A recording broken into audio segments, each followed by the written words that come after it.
yəni Şeyx Rabi əvvəl həmişə bidə təhvinə qarşı idi, vururdu. Yəni onun hamısı 250 razı idi. Amma axır vaxtlar isə yəni sələfilərə qarşı olduğuna görə, sələfilərə də yəni Şeyx yəni cərh elədiyinə görə Şeyx Abbad razılaşmıyor. Adır bir də deyirlər ki, bu hansısa alimi vurmaq istəmirsən. Abdullah Buxari haqqında adına. Buxari deyil, Abdullah Buxari də Abdullah Buxari də o Hafiz Oğlan təzə doktora getmişdi. Neçə il bundan qabaq? 16 il olar da, ona 15 il təqribən. Bu da ağzına gəlib danışırdı. Çünki yəni biz bunu cemaat dedik, bu da sələfi olur. Hətta orada Şeyx tərifi var idi, sələf şeyxlərdən universitetin özündə. Digər Şeyx Abdullah Atif var idi. Mən ondan soruşuram, deyirəm ki, bax bu nə demək? Onlar da bilirlər ki, bu düzgün eləmir. Hətta Şeyx Tarif mənə bir gözəl söz dedi ki, adil deyir. Deyir, ağıllı insan İslam'a gəlir, biraz da gözəlləşir, amma səfih İslam'a gəlir, körlüyür. Kim? Abdullah Buxari. Mən getmişəm onun yanına. Sonra mənə Yəmənli uşaqlar dedi ki, belə danışır.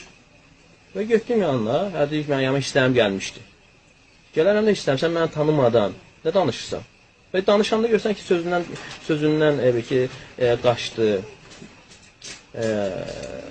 Və sonra hətta yaxında eşitmişəm Liviyadan ya da Tunisdən qardaşlar gəlib tüpürüblər üzünə ki, onun sözünün üzərində qırğınlar çıxıb. Yəni bu arxadan danışır, amma üzə çıxa bilmir. Yəni biz tanıyırıq da kimdir o? Amma qaldırmaqdan deyil ki, o adam həddədidir. Əffəkun əthim, böhtancı və günahkardır.